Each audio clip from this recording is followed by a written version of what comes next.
Welcome everyone to this roundtable discussion. So I also want to thank all our panelists. Joan has joined the meeting, whom I shall introduce shortly. I'm aware that this period of the year is usually a very busy one, so I really appreciate everybody for taking time out to contribute your observations, your thoughts, and your ideas on how to strengthen space cooperation between Africa and the UK. My name is Etimofyong, and it's my honor and privilege to be the moderator of this event. Just as a brief background, just as it was mentioned in the publicity for the event, Africa and the UK have a long-standing relationship that cuts across education, trade, global governance. There have been several isolated activities, cooperative activities or ventures. Yeah, so I was talking about efforts that have been going on between UK and Africa. The idea we are trying to do is to kind of strengthen those efforts, possibly structure them, and see how we can grow. Baki has joined the meeting. Sort of grow those efforts. So in summary, the objective of the roundtable is to explore mechanisms for more structured collaboration, both in terms of policy, programs, and governance. Before we go into the main business, I'll just say a little about ASLI, that's the African Space Leadership Institute. It's a space-focused think tank based in Pretoria, South Africa. The objectives of ASLI are kind of, you can look at it from three views. That's one, to develop Africa's capabilities and capacity in space policy, strategy, law, governance, diplomacy, leadership, all the areas that kind of are necessary for a viable space ecosystem. We also want to support the strong positioning of African space programs so that Africa can benefit maximally from space science, technology, and applications. And very importantly, to also strengthen Africa's contribution to global space discourses, whether it's space law, whether it's space governance, whichever aspect opportunity arises. So more or less, we work two hats, more or less, and that's one, we are a school, we run courses, and we also do a think tank doing policy-related research, publications, advisory, and advocacy services. So once again, thanks everyone, and we start off the discussion. The format of the roundtable will be as follows. First of all, I'll give each of the panelists about 5 minutes or thereabout to share their views on or their experiences when it comes to Africa-UK space partnership. And then I pose a few questions to them. And then this will also be followed by questions from the audience, including questions that have been sent in during the registration. And then hopefully we come back to the panelists again to give their final word, especially when they come in respect of concrete lines of action to follow. I also enjoin all of us to, if you have any questions, any comments or anything, you can go in the chat box and I'll bring them up as we go on. So I think we can start with, I'm not sure Dr. Tidiane is here yet. Initially I was thinking of starting with the African Union, but I think we can start with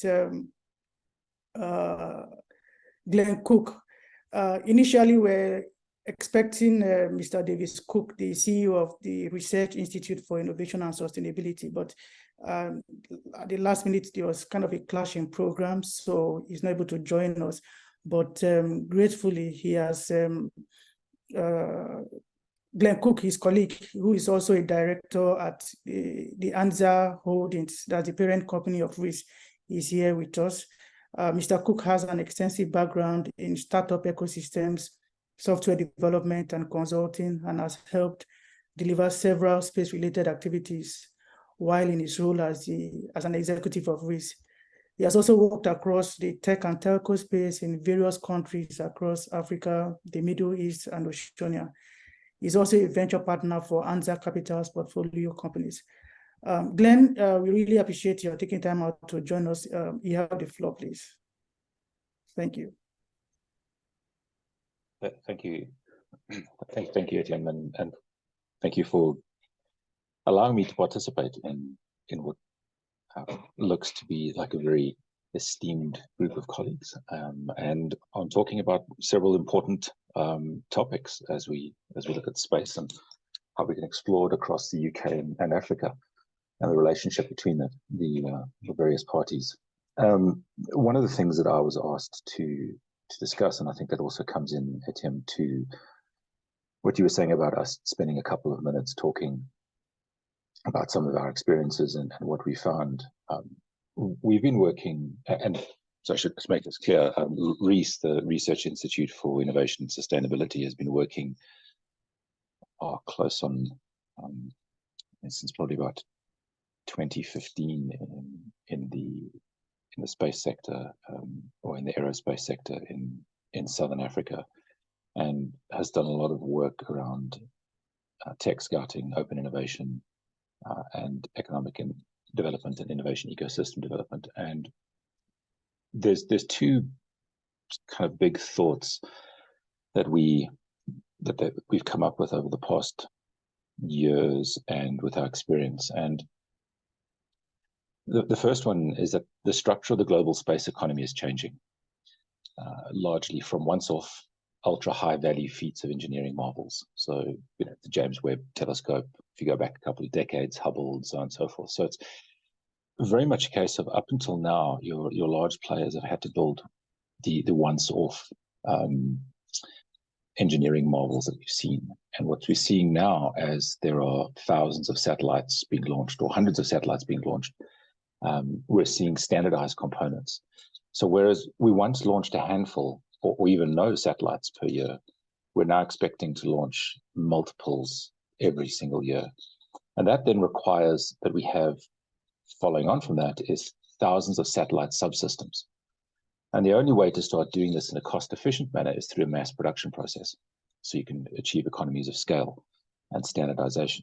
You'll still have your moonshots, you'll still have your one-off projects that require extremely high value manufacturing. But the global upstream sector we've seen, or we believe, is moving from so-called job shop manufacturing, in other words, build that specific thing, to repetitive manufacturing, standardization, build 1,000 units of this exact same thing, mass production. And that shift becomes important from an industrial economics and an economic development perspective, because the places that are best placed for high value manufacturing, Europe, the UK, the US, are not necessarily the same as for mass manufacturing, which is increasingly Africa, and to an extent less so in places like the East. And simply that is because the main inputs to large-scale manufacturing, which are land, labor, and capital, are cheaper to access in emerging markets than industrialized countries. To put it simply, the cost of building a factory in London or New York compared to Cape Town or Nairobi, we have an inherent competitive advantage as far as the land is concerned. As far as the labor is concerned, we have lower labor costs. Capital input and capital expenditures is always going to be significant anyway. However, those three, land, labor, and capital, are the main inputs to large-scale manufacturing. And as we move into the new space economy, and as we move into that aspect of space development, the mass manufacturing, the emerging economies are possibly better positioned to take advantage of this. The downstream application space is being increasingly democratized as well. So more people access data, they're able to do more with it, given the number of constellations that exist in orbit. This means that our ability to use space-based technologies, whether positioning, remote sensing, or communications, is increasing over time. And that then comes into reach from a pricing perspective of lower income countries. The end result of this is that the changing industrial structure of the space sector is positioning African countries, what we believe African countries, all emerging markets, but obviously our position as African countries, as much more competitive than their industrialized counterparts for building vibrant space economies going into the future. So moving on from that, the second thought that we had, the second big change that we see happening in Africa is the growth in our startup and entrepreneurial ecosystems across the whole continent. Venture capital, so VC on the continent is almost doubling every year. I know the past few years it slowed down, but that's been a global slowdown, not just in Africa. However, we have raised, saying as a whole, Africa has raised around $10 billion in VC over the last 5 years. 40% has gone to Nigeria, and around 20% each has gone to Kenya, Egypt, and South Africa.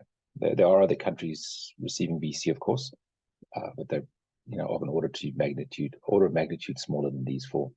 So not only have we raised a significant amount of VC capital, but the number of VCs operating on the continent has also increased, including large funds being established. So, for example, in Norsken, they've got a $205 million fund out of Kigali, and on our side, Anza Capital, we've got a $50 million fund out of Johannesburg. Linked to those is that the quality of entrepreneurs has also increased tremendously. 10, 15 years ago, we didn't see a lot of VC-backed startups exiting around the continent, but now we're seeing a lot of excellent startups growing and exiting, from AI, InstaDeep, from Tunisia, to fintech, so Flutterwave, On a Freak, and then to agri-tech, such as Aerobotics and multiple others. We've also seen a similar growth in maturity in entrepreneurs and startups in the space sector. So Reese, where my colleague Davis Cook is at, they run the largest space tech startup challenge in Africa, the Africa Earth Observation Challenge. It was founded in 2016, and at the time I think we attracted 12 submissions, and we only had 2 partner organizations. And today, the Earth Observation Challenge has worked with over 330 startups from 30 countries across Africa, 5 space agencies, multinational space companies, such as Planet Labs, Maxar, AWS, Esri, multilateral organizations, and a range of startup venture support partners, such as IP law firms, incubators, accelerators, and VC funds.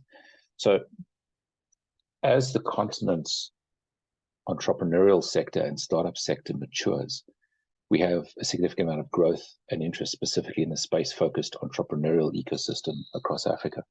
So the first thought, which was around how can Africa take advantage of the lower land and labor costs in order to position itself competitively for mass production and taking advantage of economies of scale in mass production of standardized components and subsystems for satellites and for the space sector. We're positioned well in that our entrepreneurial ecosystem is growing.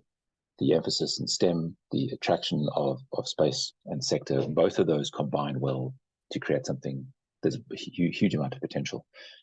As we're looking at the summary of UK-Africa opportunities, Africa is well positioned to take advantage of the changes in the structure of global space market and ecosystem. We've got a vibrant and dynamic entrepreneurial ecosystem. What we are missing, though, in our view, is access to risk-adjusted capital to support the growth of the industry. There still remains an Africa premium on investment that is not well justified, and that we need to find a way to move around. And then secondly, the space sector needs more than just engineers.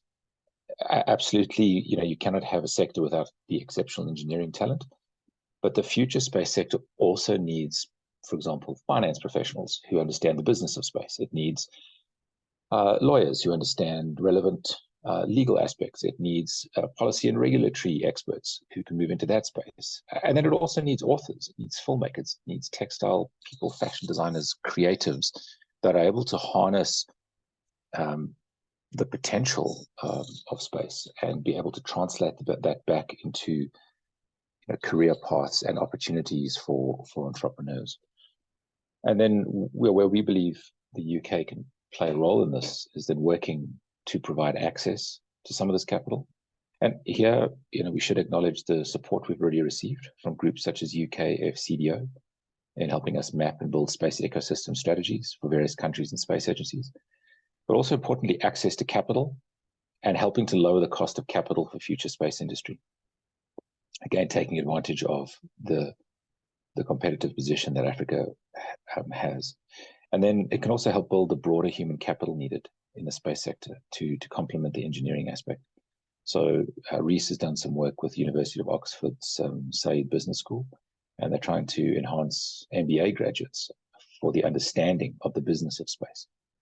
And this knowledge can be extended to business schools across Africa, for example. It becomes easy in effect to just say, oh, we'll leave that to the big players in the US or somewhere else. But given that we've got manufacturing opportunities, given that we've got opportunity to move the value downstream and to create massive opportunity across the continent, it also makes sense for us to then translate that into business schools across Africa. Ultimately, for us, space is a new geography that we will benefit from if we approach it together. And that's really a large part of the work, or the output that we feel has come from the years of working in the open innovation challenges, in the tech scouting, in working across the ecosystems and helping to mature them. It's that collaboration is critically important. That's it from my side. Yeah, thanks. I just jumped straight in there. Yeah. Thanks, Glenn. Thanks for the points you've raised. And while I still have you, let me just chip in a quick question. And that is within the context of your activities, different experiences, what do you see as the concerns regarding issues about knowledge transfer, technology transfer from both sides? What are the concerns, and possibly maybe how can we address those concerns? I think in terms of knowledge transfer, again, coming into those aspects where you've got, as I mentioned earlier, you've got the one-off builds, you've got the obviously when you get if you're discussing things like military or highly specialized or highly sensitive material, then there's limited IP or tech transfer or knowledge transfer. But I think the James Webb Telescope is a great example of working together, knowledge transfer and tech transfer. You had so many professionals, so many engineers from around the globe working together on a large scale project, which ran over years, which allowed for the sharing of information. If we're looking at it, and this is where we're postulating around the shift to the mass production, then the kind of knowledge transfer and tech transfer would be from, let's say, from the UK into Africa, would very much be around the large scale manufacturing and the economies of scale that you can put into manufacturing processes. And that knowledge transfer then becomes useful across the entire continent. In terms of risks, until we start developing our own custom, again, this is why it's so important for us to have the differentiation between mass-produced and standardized and one-off. The one-off introduces such levels of variability and such levels of specialization that it becomes challenging for companies to transfer knowledge or to transfer risk. However, if we're moving into manufacturing and mass manufacturing, there is a lot of knowledge and a lot of knowledge that can already be tapped into, and there is a lot of knowledge that can be shared because it limits the amount of competitive advantage that one country would have over another, or one sector would have over another. Thanks very much, Glenn. We'll continue discussion on that shortly, but let me call on Dr. Tidiane Ouattara, who is now available to say a few words also. Dr. Ouattara is currently the space science expert and coordinator for GMES and Africa program. GMES stands for the Global Monitoring of the Environment and Security. He's with the African Union Commission in Ethiopia, Addis Ababa. He's responsible for the implementation of the African Space Policy and Strategy, the African Outer Space Program, and of course the operationalization, getting the African Space Agency operational.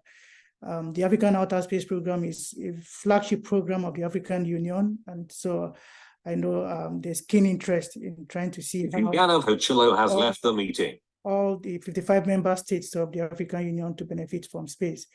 Dr. Ouattara, thanks for joining us. You have the floor, please. Thank you very much, team. I'm so sorry I joined the meeting a little bit late. I just arrived in Sharm el-Sheikh for the GMS forum, and you know, the time to enter to my room. And I think I listened to the first stakeholder. Very interesting. I would say UK, Africa, it is a long-standing cooperation in all kinds of matters, but it's time perhaps to increase the cooperation in the space matter. And we are more than interested because in our space policy and strategy, international collaboration and cooperation are clearly mentioned. And we all know that the space by its nature, nobody can afford it alone. And it will be very interesting that we work together to learn from UK and also from UK, for UK to learn from Africa. And as I used to say, Africa is a huge market also for space business. This is something also to look at together, how we complement or how we complete other initiatives in the continent to avoid duplication, but to be more efficient. We welcome this discussion. More, we are expecting that at the end, we'll be able to have a kind of platform for collaboration and cooperation between UK and Africa. Thank you, team, and I'll be listening carefully. Thank you, Dr. Tidiane. So I'll now call on Professor Said Mostasher.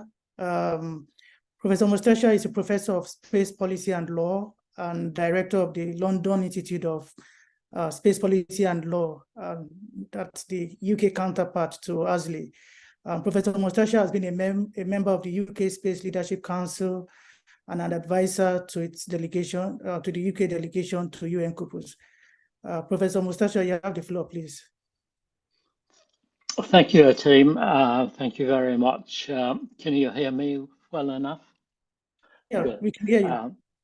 It's a pleasure to have been asked to join in this discussion, and I certainly look forward to hearing everybody else's views. One of the things that I found very interesting was a particular project that we did under the banner International Partnership in Space Programs that was largely funded by the UK Space Agency, looking at ways in which space was being used in Africa.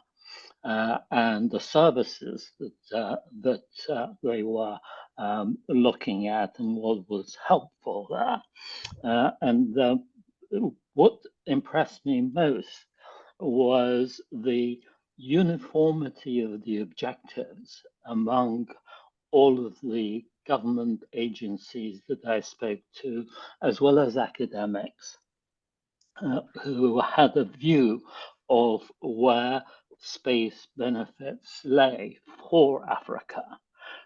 And it was that focus that was something that I think we could learn from as well, greatly.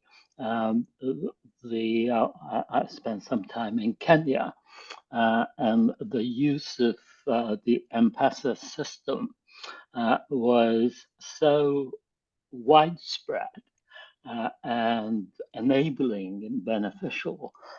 We don't, we're getting there, but we don't have anything as widespread as that.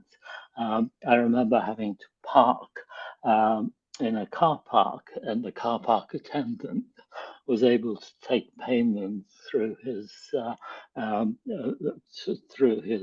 mobile system, and so those kinds of areas, I think, are areas that we can collaborate on.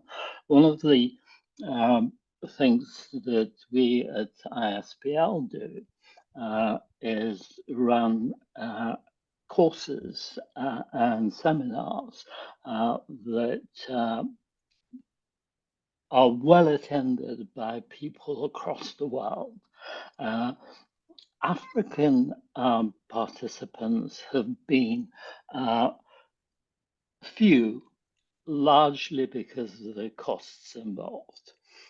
And that is an area in which I think that some level of collaboration can assist.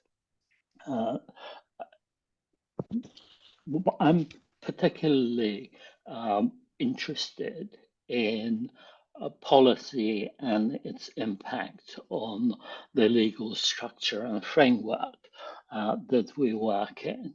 And what I would say is that it is important as we go ahead and collaborate, as it is provided for in the Outer Space Treaty, that level of cooperation. I think we must not lose sight of the fundamental question, why? We tend to focus on what exciting things we can do, and rather get carried away with some of the rhetoric and some vested interest. It is certainly true that there's been a growing increase. The rate at which space activity has grown has certainly sped up.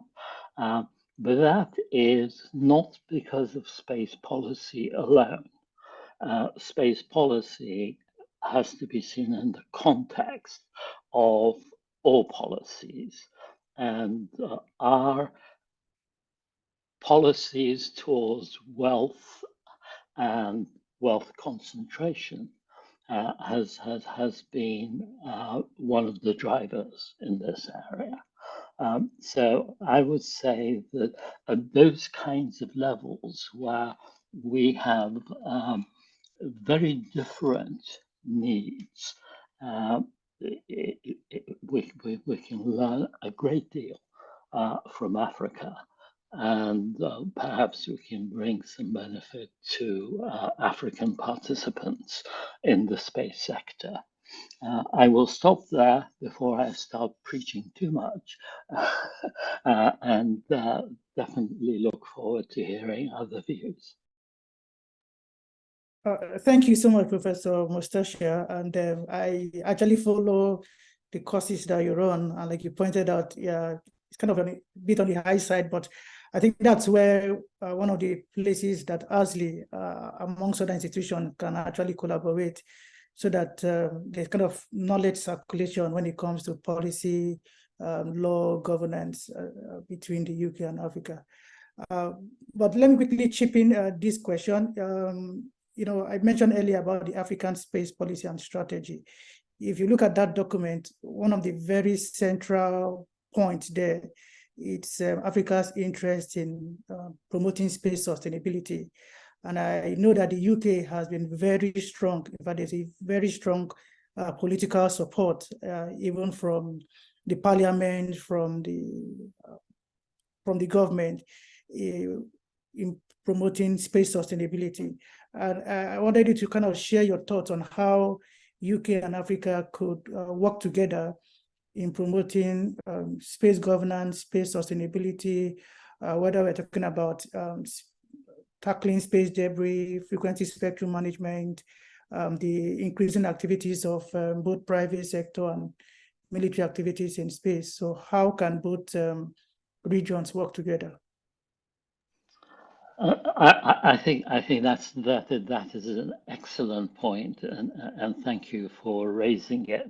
I think that what has been done in the UK that has engaged it particularly in this area is one, a number of individuals who've got a high level of expertise in space systems and their operational parameters have been particularly keen on pursuing this issue.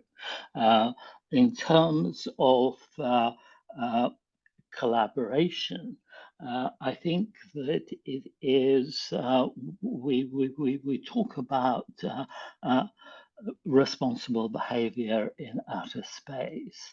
And I would say that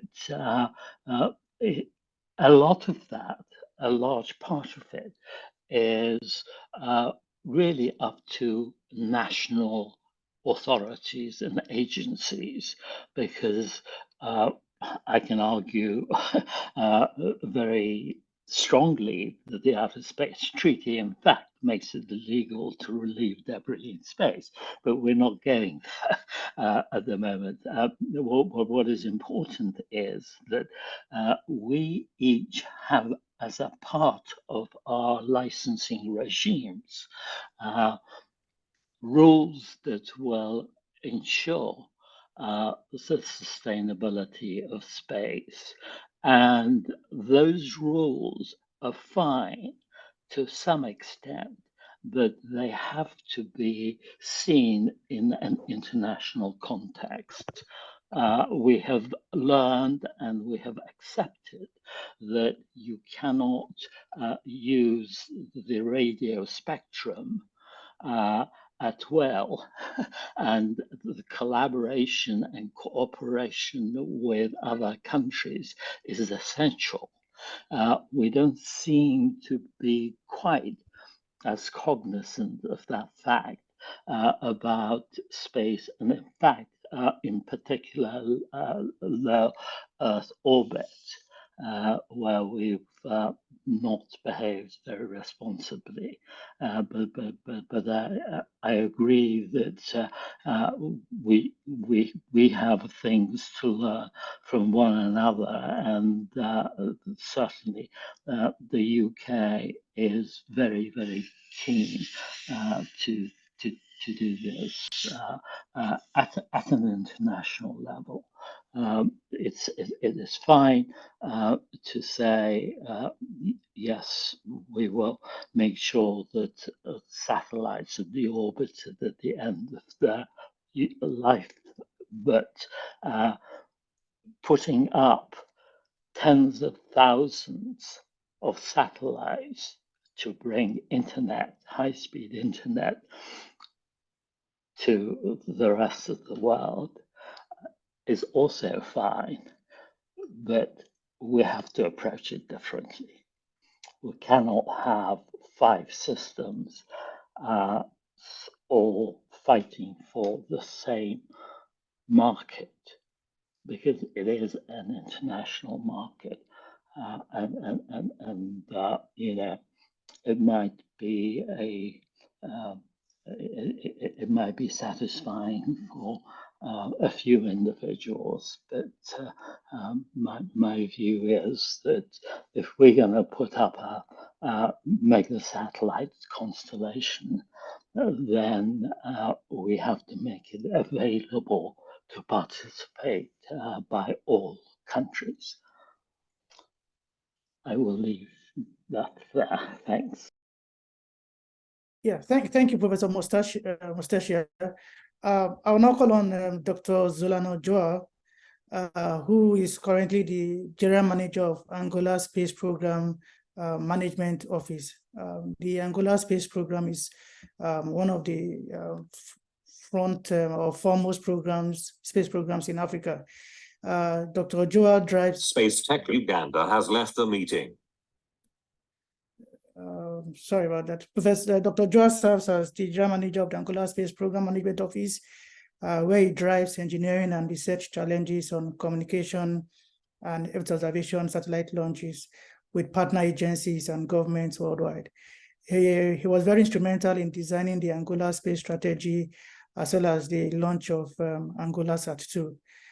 Dr. Zolana, thanks for joining us. You have the floor. Yes, Tim, thank you so much for the invitation. And I would like to greet everybody that took his time to really to come here and to participate in this discussion. Dr. Ouattara for his amazing work in pushing space program in Africa. Tim, I like to be very disruptive on my discussions, and really my first question is in which ways we need to collaborate with UK? This is the question I ask all the time, because sometimes I just feel we start discussions from the roof, right? Instead of start discussions from the ground, right? One of the big challenges we have in the continent at the moment has to do with knowledge, right? We don't speak the space language. Someone earlier said that, hey, I've been struggling to explain what is space in my community, because as we speak today, some numbers which are very scary. By 2025, we might have 60% of the African population in hunger, right? So the first thing when we have to discuss collaboration, what is the mutual agreement and framework that we need to lay down to make sure that we meet each other needs, because otherwise we are not actually identify same areas of cooperation, right? And this is sometimes the feeling I get most of the time, right? Because otherwise what will happen is we're gonna just be discussing a nice policy documents, regulatory framework that won't help any Africans. This is how I would like to start. So I would like to lay down on how we started. A very basic example. I'd like to acknowledge someone here in the call, which is Prof. Robert Vasile, right? I remember before we started our space program 10 years ago, the very basic action I took was travel to Cape Town. And I went to Prof. Robert Vasile, and I'm so happy he opened that. And it was about to launch ZI-Cube-1. And I went there just to see what was this ZI-Cube-1. He opened the lab and showed me, and that inspired on what we've done today with Angola. So building on that, UK has a tremendous capabilities in space, a lot of resources sitting there, unused data, right? Why we don't start with a basic discussion on having Africans traveling to UK to see what is space in general. If you don't know, you don't know, right? I've been seeing a lot of African countries, and we're going through the same, struggling to make space programs that have impacts to people because they don't know what you're doing. I'll give an example, right? If you want to procure a satellite, you first need to know what are you procuring. And a lot of the challenges I see in the continent is that people don't know what they're procuring. I just like really in a positive note say that this is a very good forum in order to UK really to kind of think on what it can bring to the table to Africans in a very actionable manner. Let's forget about space policy regulatory framework. And when I narrow down what are the main 3 areas that I think we should focus on collaborating is, first of all, capacity building. If we don't do actionable, practical capacity building, there is no cooperation at all. Second, I think we should focus on Earth observation. Let's not reinvent the wheel. UK has a ton of data sitting there, right? Let's see on how we can come up with the mutual agreements between the parties on how we can do data sharing between UK and the African continent, how we can transfer this data to our young engineers once they've been trained on how to use the small business and downstream applications. There are a lot of success examples around the regions. So, and third, I think we should be focusing on connectivity. Right now, Africa is the least connected continent in the world. More than 800 million people are not connected. And if you're not connected, you cannot even access of what we're doing now, right now. There are millions of Africans that cannot even connect to Zoom as we speak. So I'd like to conclude for now my discussions with this last words. Thank you. Thank you, Dr. Zolana.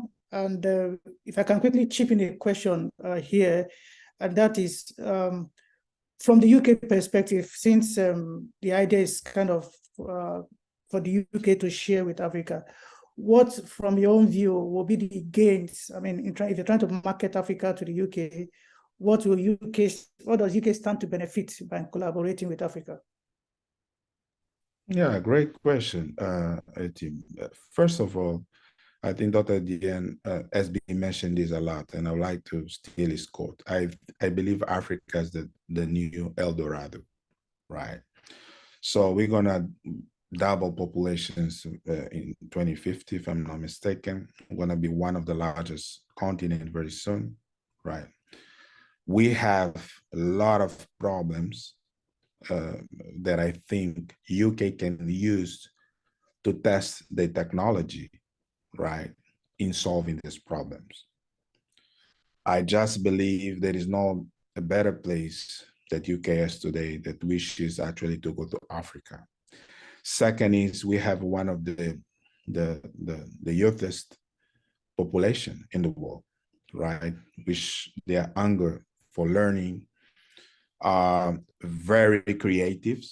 You know, I always say that Africans just need opportunities. And as when we look at, I don't know if I can use this word, but you can use it at a low cost human resource for really do a lot of experiments on different areas in space. I like one of my colleagues said that we don't only need engineers, by the way, to the space. We need all people in the ecosystem. And I just believe that there's no better place in UK to find this in Africa. And third is one of the most pressing issues we're facing today in humanity when it comes, for instance, with extreme weather, climate change. Those problems are really in Africa right now are happening. Africa is actually one of the most affected continent with these challenges. I believe UK can bring its capability, knowledge, right, to this African continent. I just believe they're gonna be in the forefront on having a lot of proof of concept on actually how we can solve one of these new century challenges that we're facing currently. This is some of my contributions. Thank you. Great. Thanks very much. Let me call on Professor Paul Baki, who is a professor of physics at the Technical University of Kenya. He has served in several university administrative roles, including as the active vice chancellor of the Technical University of Kenya. Where he has left the meeting. He has also served in several policy-related roles, both in Kenya and outside Kenya, including serving as a member of the African Union Space Working Group. We developed the African Space Policy and Strategy. Professor Baki, you have the floor, please. Thank you very much, team, and let me take this opportunity to salute also the fellow panel members, those who have spoken and those who are yet to take the floor. I think this is a very important discourse indeed, and I want to begin by looking at why we would even want to collaborate in matter space in the first instance. In my opinion, in Africa, we don't have the luxury of doing things for national pride. First and foremost, space has to deliver social justice, in which case we must see the impact on society, the tangible things that people would relate on. at the most basic level. And to that extent, the kind of partnership that I would be looking for, if you asked me, would be a transformative kind of partnership between the UK and Africa. And given that I'm from academia, I think I want to tilt it a little bit, the discussion to what I know best. Really, there are many areas where the UK has already been collaborating with Africa. And I think a good number of these areas are in capacity building, a little bit on training, and also on research. The UK has provided several funding streams which have been leveraged by various African researchers as well as institutions to advance space research in Africa. And I think I'm going to mention some of these. I think the first one that comes to mind is the Science and Technology Facilities Council. There is a research funding stream that comes from there, which brings both the UK scientists or physicists or research or space physicists together with their counterparts from Africa. They will do research proposals together. And normally these are geared towards solving local problems, local challenges in the developing countries, and Africa being one of them. Usually you must identify a research issue which speaks to the local challenges within that particular locality. And it has many components. It has the component of infrastructure, in which case for research, which that funding can bring to a research institute in Africa. There is also the component of, I would say, mentorship, which also comes with it. And of course, joint publications, and in some cases, knowledge transfer and skills as well. A good example of what I have in mind, and which I have seen, I've also been a reviewer of such proposals, has been in the area of space weather. I've seen quite a number of these proposals get funded, and then the infrastructure, research facilities get installed in Africa. So that is one area of collaboration in research with the UK that I have seen and which we could upscale. The next other stream is the so-called Newton Fund. And this is usually government to government. It is an initiative where people contribute. I think there's a percentage the UK contributes, and the corresponding African country will also pledge to contribute a certain percentage of that money. So they match the funding really. And I've seen this work well, especially in the area of astronomy, astrophysics, where such funding has been leveraged to push Africa to be technology ready for the launch of the Square Kilometer Array, which, as you know, is a global project, but which is headquartered in the UK. So this has worked well. I think so many Africans have been trained through this funding stream, and it is still continuing, I must say. That is another area. The next other area is another research funding stream called Research and Innovation Systems for Africa, what they call RISA. This is basically also geared towards identifying areas where potential innovation could emerge, and especially in Africa, what are your priority areas where you would want to do something? And I've seen also quite a number of people successfully bidding for this funding and then getting things done. Sometimes, yes, we do get innovations. They don't get to be incubated locally. And to some extent, even the so-called intellectual property rights probably migrate to the UK where there's capacity to develop this to a prototype and eventually take this to manufacturing. Those are areas which I think work best for us. Above all, research brings forth the evidence. Evidence may inform policy. I've had mention on policy legal issues. But I want to believe that the research coming from, the evidence coming from research, as much as it could inform policy, we would wish to leverage the same for diplomacy. And I think I can give an example here. We know that we have had this issue of the standoff between Egypt, Sudan, and Ethiopia over the Grand Renaissance Dam.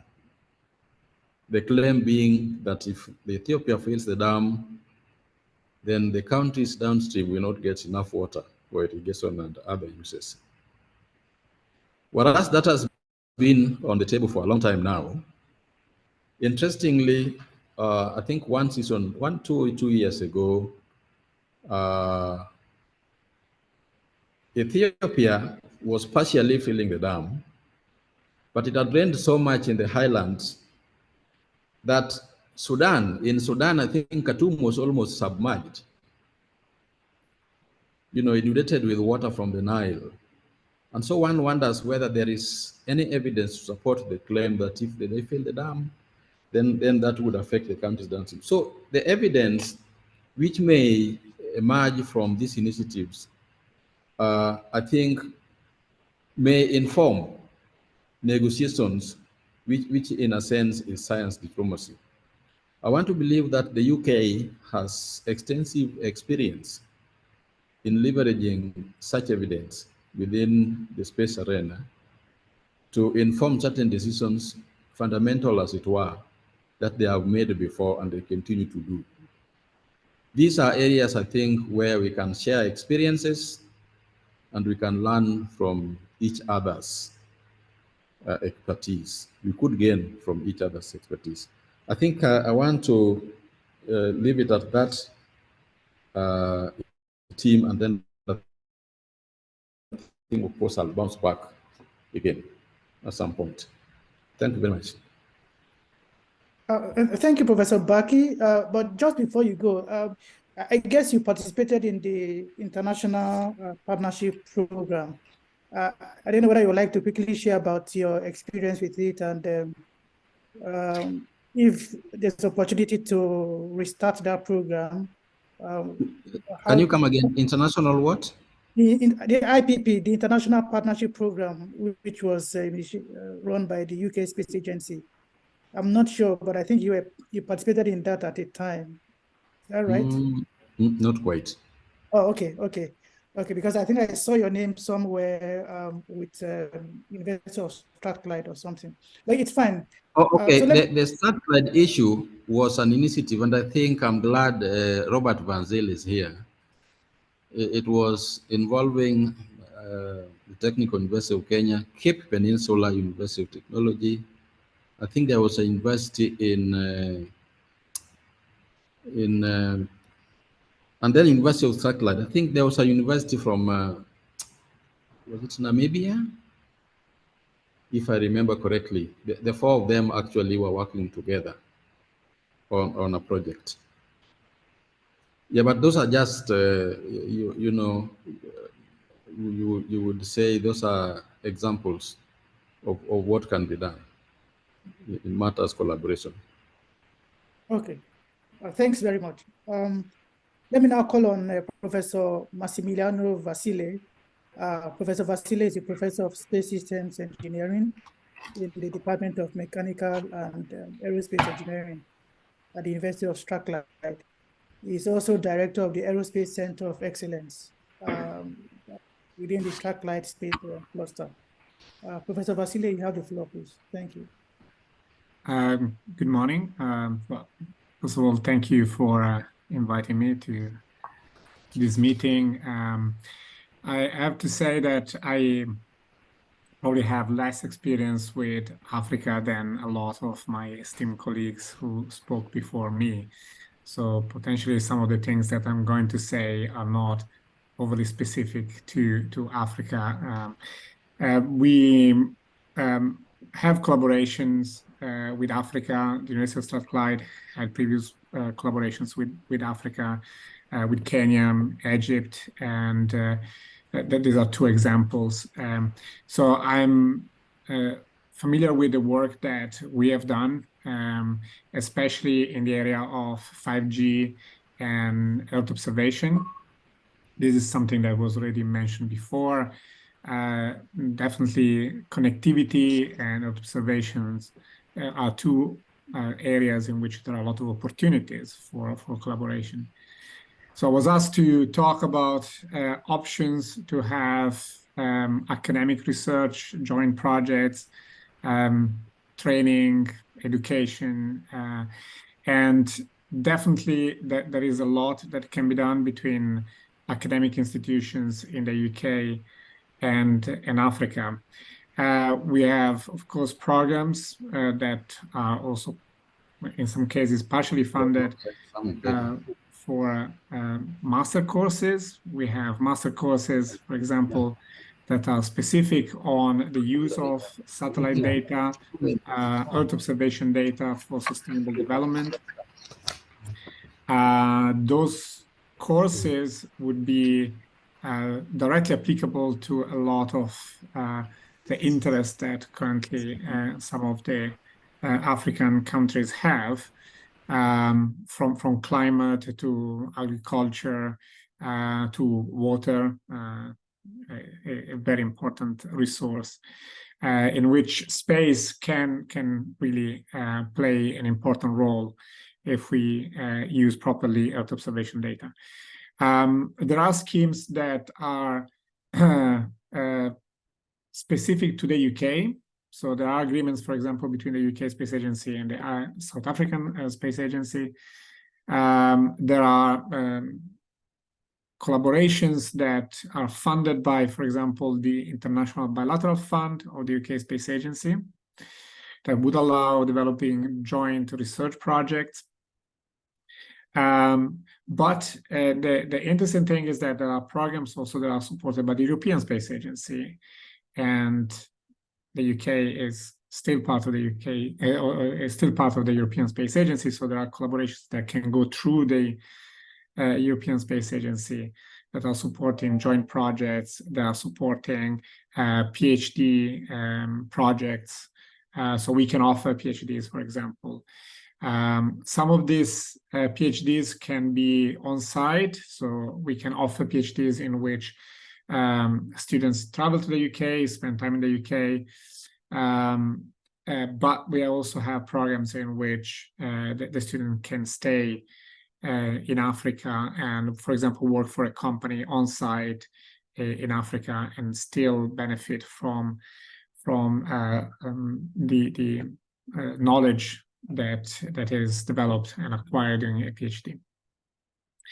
One thing that maybe is worth saying, because I heard from previous speakers talking about sustainability, and it's true also from your team, you mentioned the fact that the UK is really into this idea of space sustainability, and is probably one of the places in Europe where both the regulatory framework and, say, the research side are progressing quite fast in these days.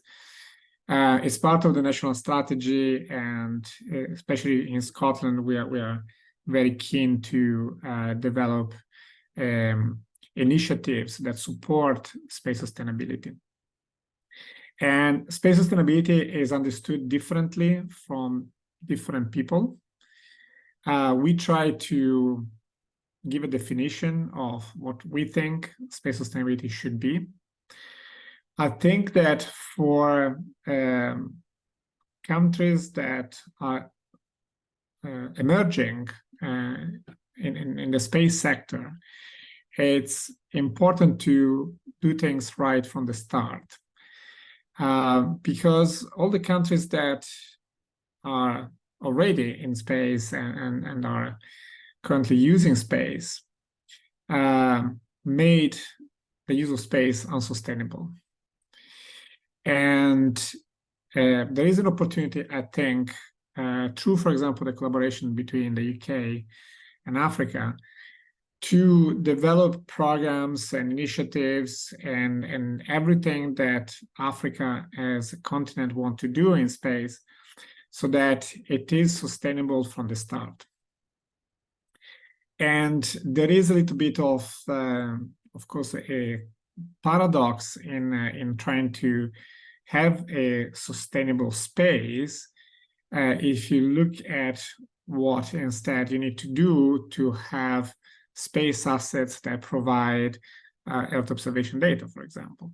Okay, because, of course, if you are a new country working in space, you want to have your space assets, you want to launch your satellites, and a lot of the opportunities to launch satellites would go in the direction of launching many small satellites. And that in itself is not a sustainable direction in terms of use of space. Also, the whole manufacturing piece that I think the first speaker was mentioning. Of course, there is the ambition to go for a type of space economy in which we must produce satellites to have more mega constellations, more services, and so forth. But even that needs to be done in the right way, because too often, I think, space is seen as an opportunity for exploitation. And every time there is a new market in which there is a new opportunity for exploitation, of course, there is a lot of interest in exploiting that new market. And there is little consideration for the impact that has on the actual available space in space. And the fact that that might negatively affect the ability of everyone to access space in the future. So in terms of collaborations and research opportunities, I see that an area in which we can definitely work together to satisfy both the need to have a sustainable development on ground by using space resources, but at the same time have a development of space that is sustainable. So the space sector has to grow in a stable way. And I think the past example of how we overexploited resources and opportunities on Earth should not be replicated in space. And probably Africa there has an opportunity to change a little bit the paradigm and learn from the past and also from the present of what other countries should not be doing, and maybe develop space in the right direction. Thank you, Professor Vasile. And I just have one question for all the panelists. There is a two-part question. From the African side, how can Africa attract these investments, whether it's in terms of knowledge or facility or funding? How can Africa position itself to attract investments from the UK? And of course, what are the potential returns on investment for the UK? And then from the UK side also, Africa has several partners and of course several options right now, and it's not automatic for the UK to be a partner for African countries. So from the UK side, how can the UK position itself to be an attractive partner to African countries? So I hope my question is clear. So I want each participant to speak on both sides of the question. I think I want to start with Dr. Tidiane Ouattara. Thank you, Etim. I think your questions are very relevant, but I would formulate this question, mainly the one for Africa, in another way. I don't think the interest of Africa in the space arena is to attract someone. It is just, honestly, as stated in the African Space Policy and Strategy, it is to use space as an asset and a critical pillar for the African socio-economic development. Now, in doing that, all the partners of Africa, accompanying Africa since they've been there for several decades, if they think there is an opportunity after the African present to all of them the potentialities, if they think they can accompany Africa, this is the best way to look at it. They come, they contribute, not they don't come to offer a service and go back, because the sustainability resides in the fact that Africans themselves are the leaders and they are in the driver's seat. That is the message African Union Commission is convening, not only for space, for all other subject matters related to the African sustainable development. It is important to underline the fact that the space policy is talking about the development of indigenous capacity, the local capacity. It means several things. We have to remove ourselves from the traditional cooperation, which is for the partners to come and to teach, to deliver a service here and go back. We have to build the case, for example, for the academia. They have to develop strong curricula adapted to our needs and addressing the market needs. For the private sector, and there are several studies on that, we do have a lot of information on this, the state of or the status of the private sector in Africa. They are not numerous. Most of the private sector in Africa are owned by foreign interests. And our intent is to create a own African space private sector, which will not only be numerous, but which will be, I would say, a world players in terms of capacity. Another point here to mention, and very important points here, Africa is an opportunity, and space it is not an international aid. Space, it is a business development. We don't have to forget it. Therefore, Africa is presenting to all its partners the potentialities, huge natural resources to manage, huge continents to manage, a lot of inhabitants, more than 1 billion inhabitants. All these opportunities are for all partners. I said that during my first comment. No one can afford space alone. Therefore, the collaboration is mandatory. It is necessary. How UK can come on board? We all know the know-how of UK. We all know how they are a world player in the space arena. We think with the historical background they have with the continents, there is more than one reason to come and do business in Africa and support Africa. But don't think that we should wait for people to come or we should attract people. That will come at the next step. The first step, how partners can help Africa to build its capacity in terms of critical human resources and in terms of infrastructure and in terms of policy and regulatory framework. It is very important. Thank you. Thank you, Dr. Tidiane. Professor Mostesha, your thoughts on this? Thank you, Tim. Let me say that I particularly wholly agree with Dr. Tidiane's observations. I think one of the things that was funded in the project that I mentioned to you earlier before we started was the International Partnership Space Programme that was funded by the UK Space Agency. It was really one in which the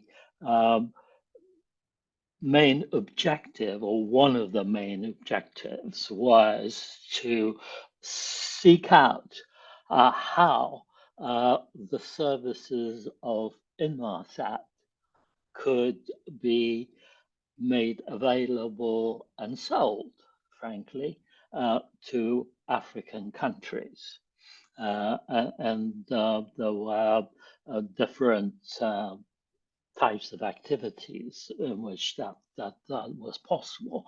And I think that we should move away from that somewhat. I think it is absolutely right that from the African perspective, you have to look at what it is that space can bring to Africa and benefit Africa. And I would urge everybody to move away from the rhetoric that is often advanced in order to justify huge expenditures on space activities. I've been doing this for 40 years, so don't misunderstand me. I love people to do things in space. But you often hear, for example, that having a space program is very beneficial for interesting young people in the science, technology, engineering, and math subjects, the STEM subjects, which is of course desirable. But the two serious studies that have been done on this in particular is that it does not interest them. What interests them is the excitement of space, but they can get that from Asimov and other science fiction. What we really have to look at is, for example, delivery of medical services, delivery of knowledge, the efficient use of aquifers and water resources. These are areas in which Africa can benefit, and there are capabilities in the UK that can be brought to bear to advance that. What does the UK get from it? The UK will get a different perspective, and I don't underrate that. It will get a different perspective on what space is really about. It's not about going to a planet where temperatures go down to minus 140 degrees centigrade. We can't survive on Mars, let alone that 95% of its atmosphere is carbon dioxide. So these are all rather exciting and futuristic types of ambitions, whether ambitions or otherwise is another matter. But I would say that bringing to the fore the approach that I sensed in Kenya and other African countries that I visited, looking at space and the benefits of space, was really how can we use the space capabilities to make life on this planet more bearable, more sustainable, more advantageous for everybody. And that is that is something that will inform the policies that the UK will pursue. It has, for example, it had a very definite policy of not funding human presence in space. It would not fund any of ESA's projects that went towards taking human beings into space. It abandoned that for financial and other reasons. But I would say that kinds of interaction is greatly will greatly benefit the UK, and to find that its capabilities in remote sensing, in data management, are valuable assets that it can bring to bear to make life better, as well as advance those positive aspects of space. Thank you, Professor Mostesha.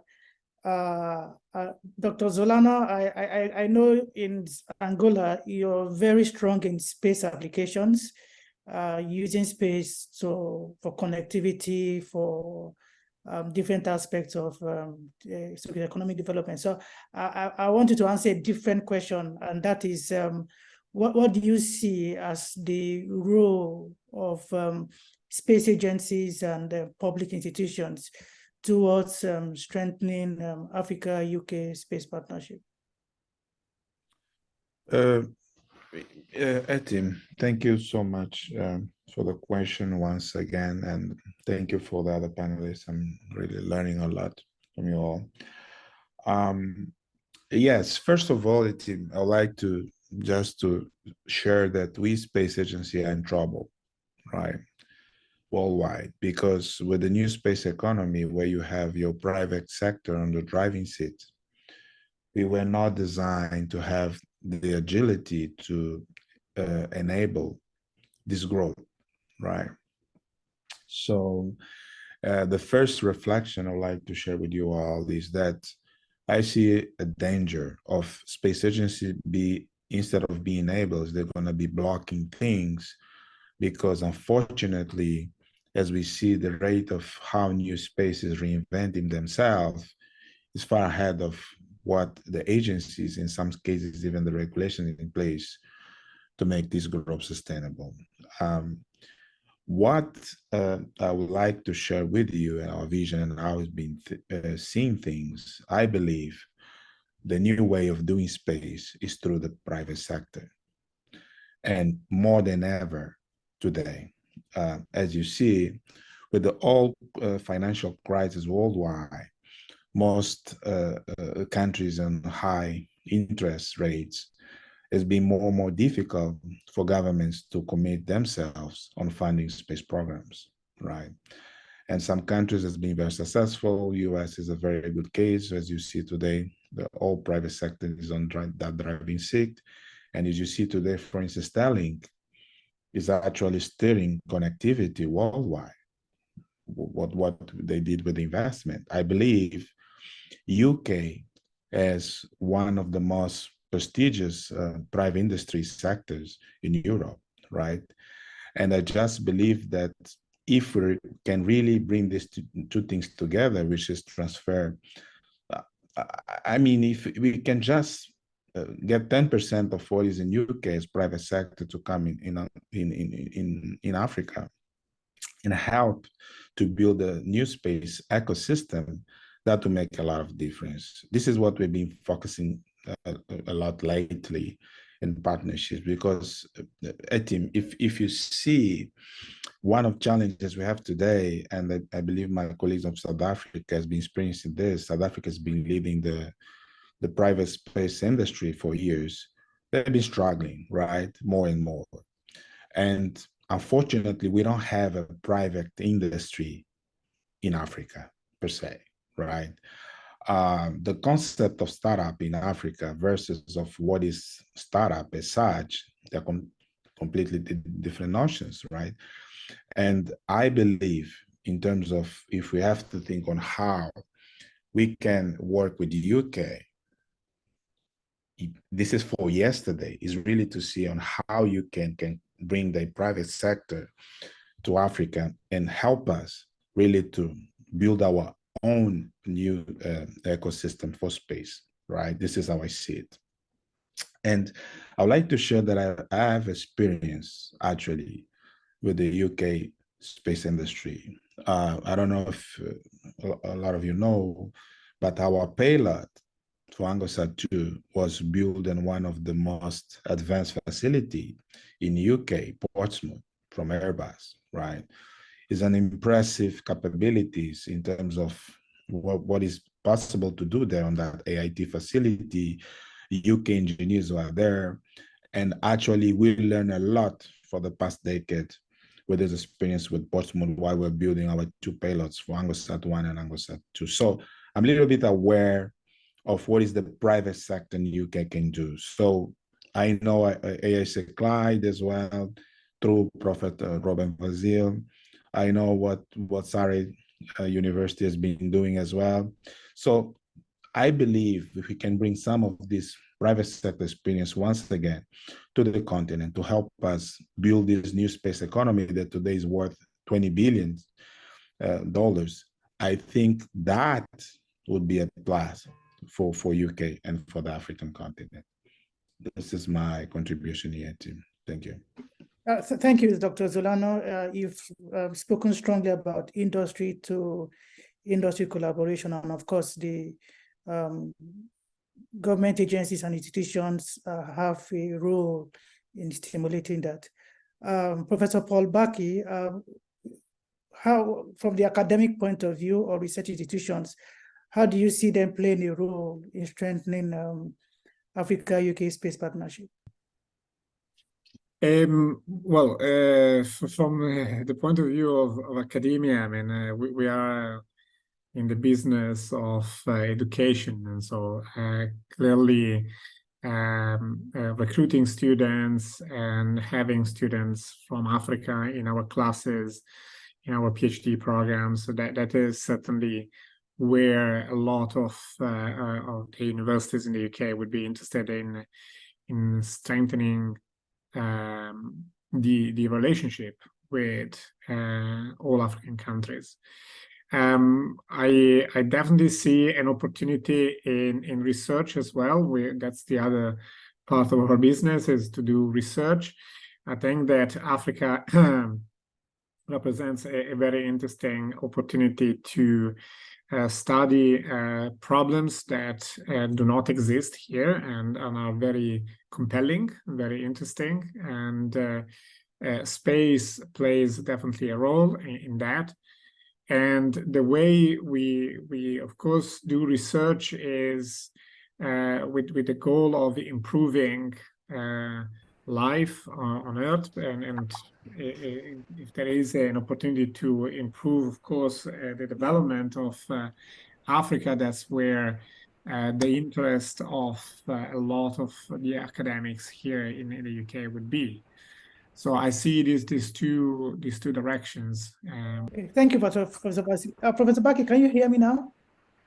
Yes, I can hear you, Tim. Oh, okay. So initially I was asking about what you see as potential role for academia and research institutions in strengthening Africa-UK space cooperation. And maybe you can also touch on the issue of use of facilities or equipment, things in that line. Yes, I think that space is high-tech business, and taking our space business to the next level will require that there's a very strong component of research and development. And I think that we need to move beyond individual researchers working or collaborating with UK counterparts to a scenario where it is UK versus South Africa through perhaps the African Union Commission. And here I'm thinking of the African Space Agency, because there are quite a bit of overarching needs that Africa needs to address, even in the area of capacity building, which we think should be championed through the African Space Agency. I just don't know when it becomes fully operational, but that would be an entry point for this kind of collaboration. For now, I can say it is UK versus individual African countries, which is bilateral. In some cases, it's multilateral as well. But we could take this to the next level by bringing on board our own African Space Agency. We have had here through the information provided by our UK members of this panel, that in some cases it is the UK Space Agency which undertook certain projects and financed them in Africa. It would be interesting to see how this evolves if it is agency to agency kind of collaboration. And then it is percolated down to institutions and researchers within the continent. That will help because certain types of infrastructures cut across boundaries. And we thought, in fact, when we did the strategy, we thought that one of those things that could be done would be for the agency to coordinate the infrastructure development across the continent in some areas. Coordinating here means that perhaps they could not necessarily financing, but facilitate initiatives that will lead to that kind of thing happening. Thank you, Professor Baki. And maybe I give the floor to Dr. Ouattara to quickly chip in on what he sees as the role of the African Union Commission and the African Space Agency. Yeah, thank you, dear A-Team. I think I cannot say better than Professor Baki, who is one of the pioneers and fathers of the African space policy and strategy. It is clear that the African Space Agency, it is different from the European Space Agency for our colleagues from UK to understand. African Space Agency, it is an organ of the African Union Commission. De facto, all African countries are members. And as Professor Baki said, the African Space Agency will implement the continental programs through the national space agencies and institutions, as well as with the regional space institutions.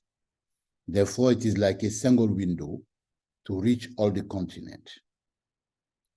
Therefore, UK has two options, as said also by Professor Baki, the bilateral one, working with countries.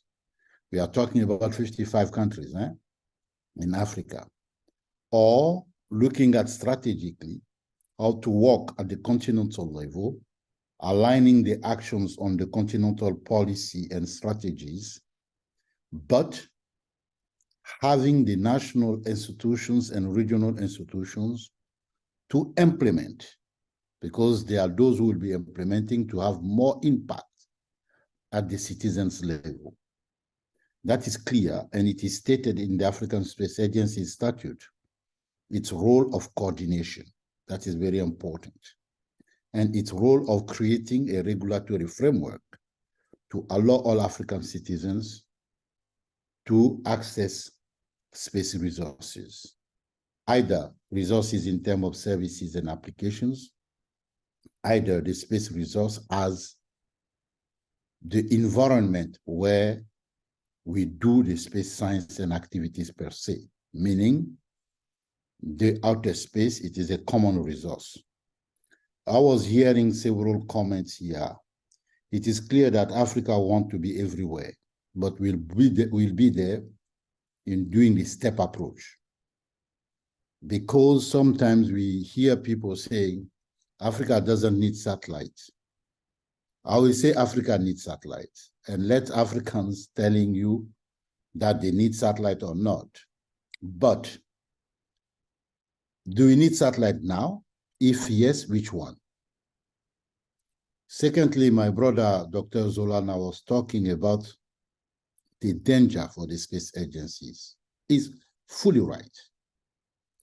This is why we need to strategize better with the partners to avoid duplications, to avoid or to reduce the overlapping areas, to make sure that our space agencies, national space agencies, are in the middle of the game, as well as other space institutions. But at the same time, they are not duplicating, they are complementing each other. But once again, from the African Union perspective, Africa should be involved in all streams of the space, from the, I would say, the ground segment, the space segment, and the what they usually call, the downstream segment, which you all know. We should be everywhere. Now, let's do it gradually. Let's look at what is the priority. For us, the priority was to have a governance, which is the African Space Agency. Meanwhile, or while we were working on the governance, we were also demonstrating in terms of awareness through examples to African decision makers how space could bring to them. And that has been done at different levels. GMS is just the Earth observation one, but our national space agencies also did great job. We have to underline that, because some of them, like Angola, South Africa, Egypt, and others, Nigeria, they have demonstrated through concrete examples in building satellite or in applications, whatever, to our decision makers that space is the next economic pillar of Africa. I'm coming back to that. It is an El Dorado. It is not a slogan. It is a new El Dorado for the space business, because all is to be done. But let's develop the critical mass of human resources and the infrastructure. I'll stop there. Thank you, Dr. Ouattara. Thanks to all the panelists. And at this time, I'll welcome contributions from the participants, either in the chat box. I see a few questions already, and I know some questions were sent during registration. So I'll try and pick as many as possible. But first, Professor Robert Vanzile's name has been mentioned a couple of times in this meeting. So I don't know if he'll be interested in saying a few things, given his experience in the academia at CPUT, in the partnership between France and South Africa, that's the FSAT project, and of course now fully in the industry with AAC Space Africa, which is kind of a subsidiary of ASLI Space in the UK. Professor Vanzile, I know I'm putting you on the spot. Would you like to say something?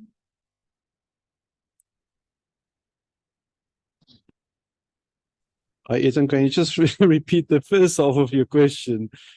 Okay, so I was just saying that your name has come up several times in this discussion, and I was wondering whether you want to say some things. You've had quite a lot of experience when you were fully in the academia at CPUT.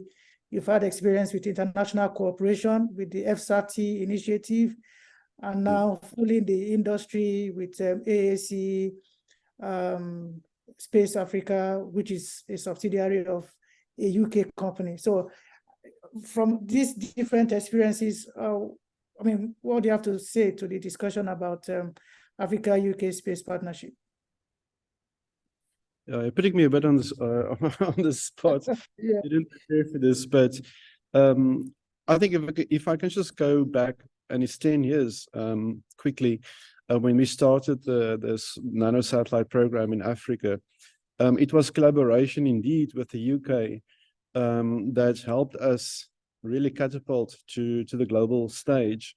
When you start out a space industry, you lack skills, you lack infrastructure, but I think those things you can put in place. What you can't put in place is recognition on the global stage in terms of credibility and such. You know, at the end of the day, if you really want to participate in space, you have to be on par with anybody out there.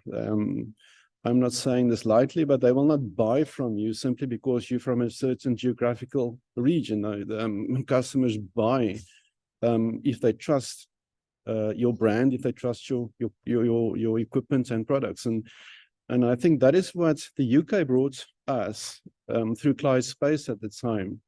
We developed certain hardware, and they reached out to us as an equal partner, I would say, because they recognize there's something happening here. We've got the skills, we've got all of that in place. And then we started this partnership with them, and we started to commercialize the IP that was developed at the time. And then this journey started. I think Tidiane said it, you know, it's not what, you know, like, it's not a sales transaction. It was more of a partnership transaction. This is what I want to emphasize. Business will follow, definitely. But that was not the push to sell stuff to Africa, and I'm just calling it stuff right now. So this partnership also with the French helped us, you know, slowly building all the facets that you need for a sustainable ecosystem up to the point where I wanted to try something new with my life, and I joined the private industry, continuing that role just from a different perspective. So it starts with partnerships. I always say, don't look at partnerships as a buyer-seller relationship. No, we're all in this together, and we can learn from each other, and we can definitely bring certain aspects to the table that that complement each other. And this is basically what happened with me in the past 10 years, and I'm very proud of it. And thank you for all the acknowledgement. I really appreciate it. Thanks very much, Professor Vasile.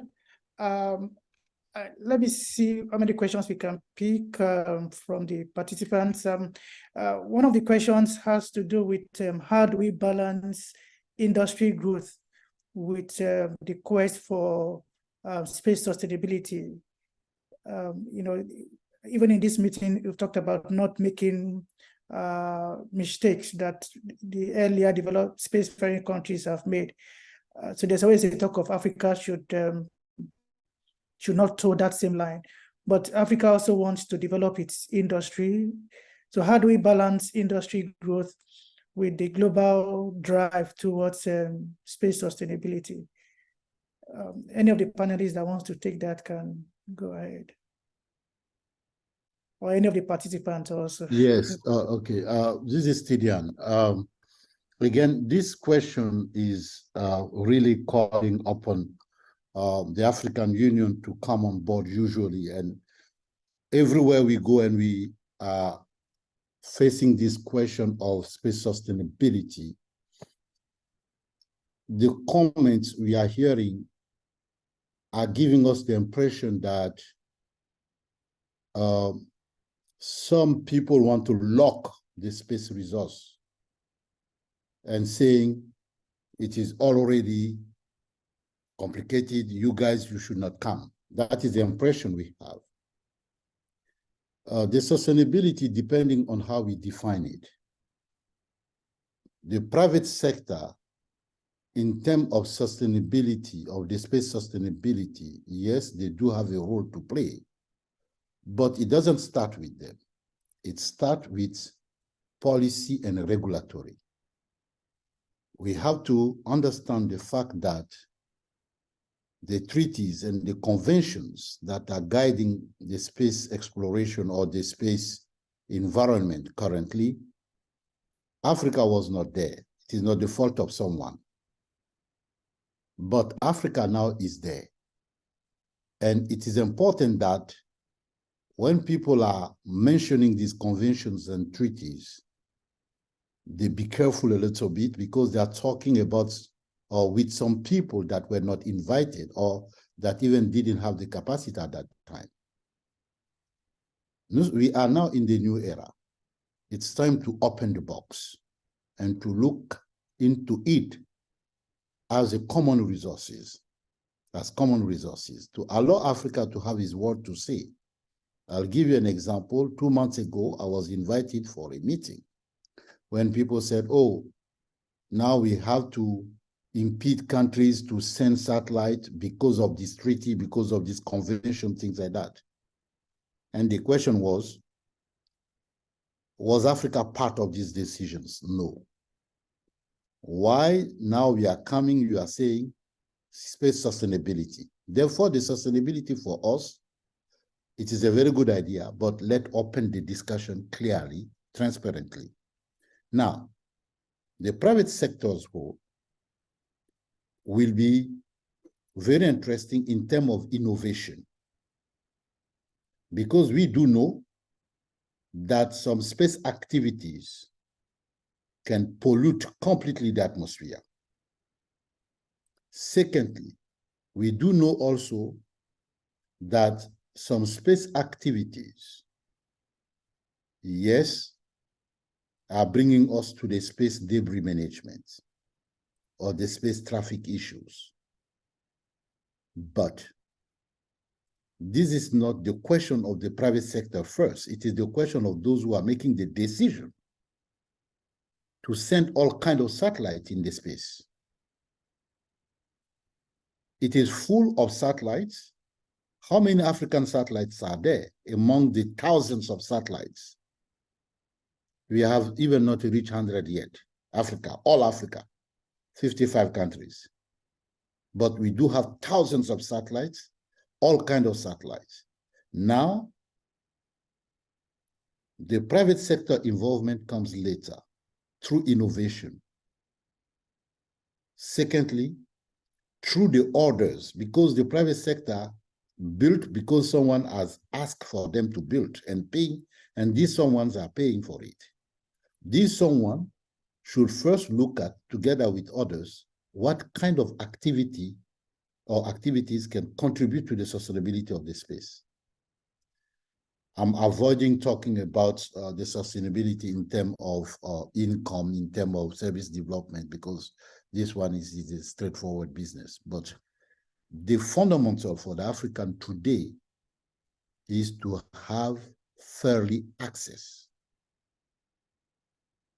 to request for equitability or equity to access space.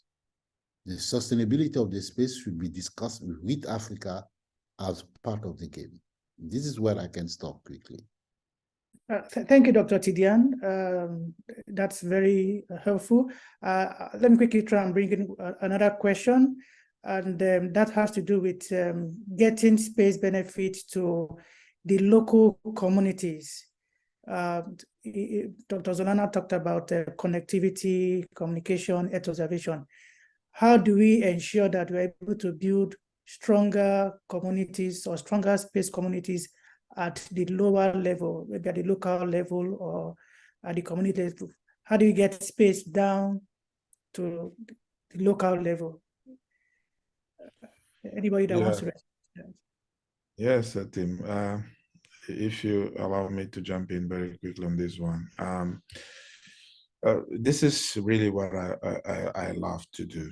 right? Really is, you know, I always said that if you are an African and you're not able to relay on the challenges you have on in the continent, your country, then something is wrong.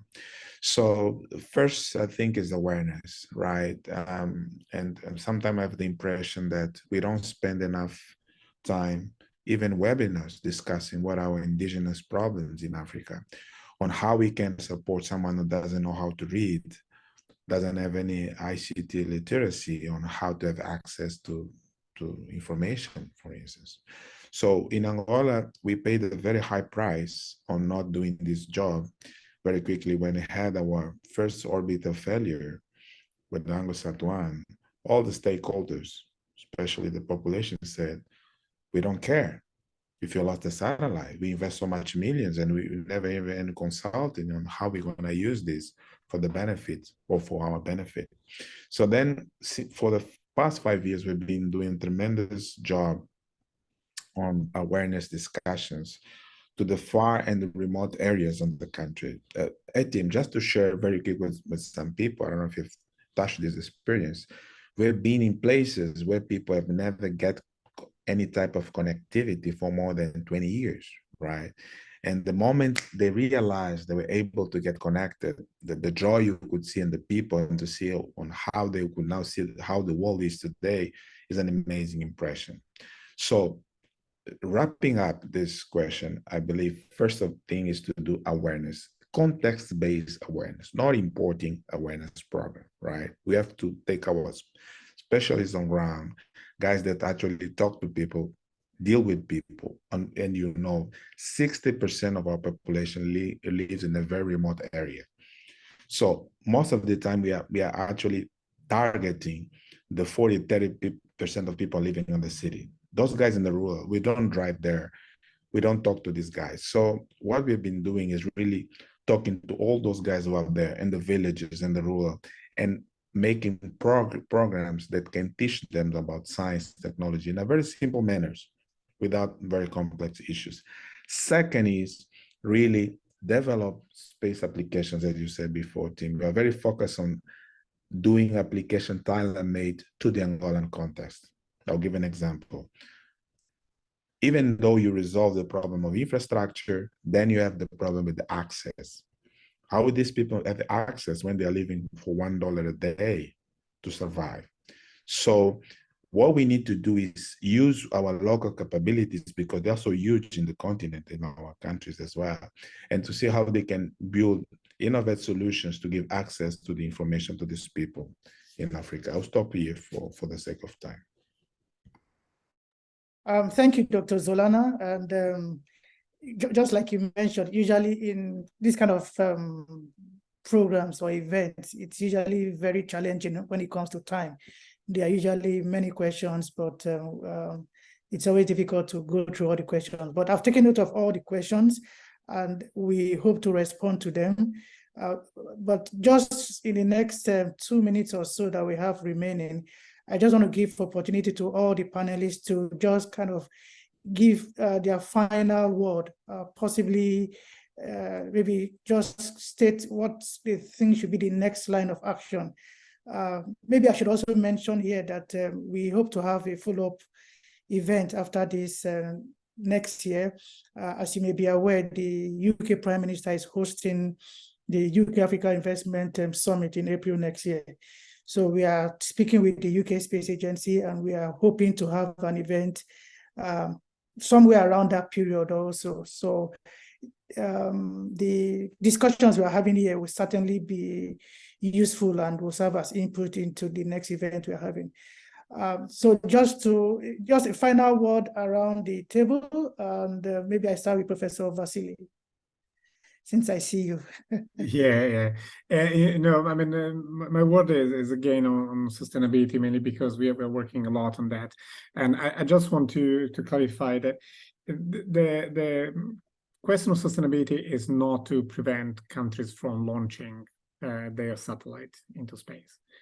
That is not what would even resolve the problem at the moment. is what you launch into space that matters, is what that thing does in space that matters, and how you dispose of it that matters. So that is where I think there is an opportunity to do things differently. And the other aspect is sustainability is not just the level of debris that you leave when you launch something into space. The entire life cycle has implications on sustainability. So the manufacturing chain, the amount of energy that you use to process data.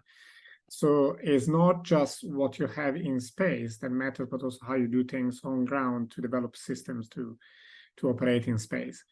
So again, is not the idea here is not to prevent people to launch things into space. I think that everyone must have the right to have their own services.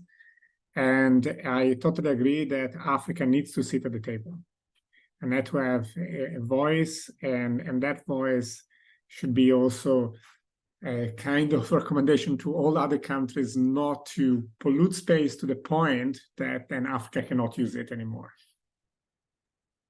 Thank you, Professor Vasile. So Africa needs to be in the room, wants to have a seat on the table. Professor Paul Baki? I think this is probably the second time I'm participating in this kind of discourse. And I want to believe that until we do something until we put our act together on the course of action we really want to take, it's just a conversation we are having. Before the meeting you alluded to being organized by the UK Space Agency.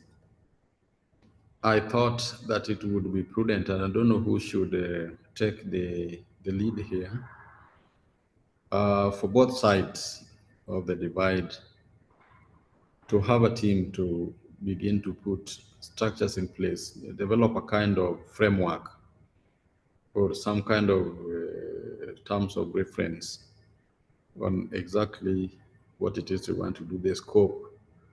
And then we will get down to details and even work out mechanisms of getting this to materialize. I think this is something that one of the takeaways, perhaps in my own opinion, that we need to put in place. Thank you. Thank you, Professor Baki. I've noted the issue about developing a proper framework for collaboration. And I think, as I've mentioned earlier, because of the ongoing UK Space Conference, we couldn't get the representative to participate here, but we are starting a meeting with them next week, and hopefully we shall start having that discussion. And of course, we'll bring it, make it public so that there'll be input from all the stakeholders. Dr. Zolana, your final word?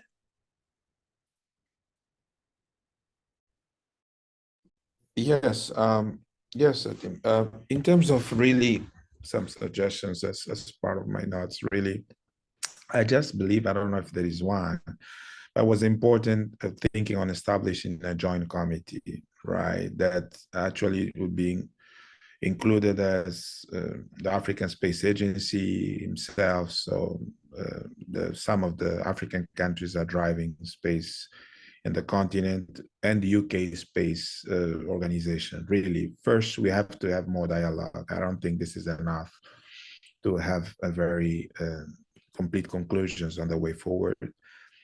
We have to look maybe for 1 or 2 seminars every year to discuss between and I heard a lot what Dr. Tidiane was here, really to ask Africans what they want in terms of collaborations, right? So as my suggestion for what we need to collaborate, I really summarize on what was my intro. I just think we need to focus on Earth observation. Right now, environmental monitoring, disaster response, and natural resource management are some of our really key challenges in the continent. We need to talk the same language. Once again, I don't think we talk the same language. There are very few Africans who can talk about space. I just believe we need to increase this priority joint training, workshops, academic partnerships, you name it, something like what was done as FSAT example and things like that, and really leveraging UK experience and educational resources. And then last, really on how we can do joint project on building SATCOMs. This is the biggest problem in the continent, by the way. I mean, I will repeat, we have 800 million people not connected as we speak, more than a half, 60% of the population not connected. How can UK help Africa with this? Those were my contributions. Thank you. Thank you, Dr. Zolana. And Dr. Tidiane, you have the opportunity of putting the icing on the cake. Your final word, please. We can't hear you, Dr. Tidiane. You're muted. Thank you very much. I would say, first of all, I would like to congratulate all of you, not only for organizing this kind of interaction, but for making it. It is very important. It is just a starting point. What will be interesting, because we are talking about UK and Africa, do we have really the stakeholders that need to talk about the collaboration? We need to do an inventory of stakeholders capable of engaging both parties, because it is important. What does it mean? UK, when we say UK, I'm thinking of the country, of the state. I'm thinking of the state. Will not engage in cooperation in Africa on matters that are not aligned with their priorities. Secondly, if you want to engage African stakeholders, it should be also something addressing their priorities. We do have an opportunity here, I would suggest, before going into the details, that we find a way to bring all the stakeholders together through a joint event. We can name it as we want, to continue the brainstorming sessions, because it is important to speak the same voice or the same language, to look at the same direction. To be able to do that, let's have the appropriate and key people around the table from both sides. That is my take for now. And we can continue digging and digging, but let's have a more substantive discussion on 2-3 days. We call it, or we name it as we want. Workshop, colloquium, whatever you want. All is fine. Most importantly, let's bring people together to talk about what we want to achieve together and how we want to do them together. Thank you. Thank you, Dr. Tidiane. I've noted the points you raised and that of Dr. Zolana. We should do an inventory of the different stakeholders in academia, industry, in the public institutions. We need to have more engagement. And then, of course, we need to try and align priorities as we move towards a stronger UK-Africa space partnership. Thanks once again to all our panelists. Sincere appreciation. Thanks to all the participants, especially for staying this long. And sincere apologies for the problems we had initially. Eventually, I was able to find a way around the the settings, so that's why the sound stopped later on. Thank you everyone once again, and we look forward to having you again within the shortest possible time. As Dr. Tidiane has proposed, maybe we have a stakeholders meeting where we actually come together for a dedicated brainstorming session on how to move forward on this agenda. Thanks once again, and do have a pleasant rest of the day. Bye for now. Thank you, team. Thank you all. Thank you, team. Courage. Thank Keep you. going. Thank you, everyone. Thank you. Thank you. Ad Astra. Bye-bye. Thank you all. Thank you. Bye.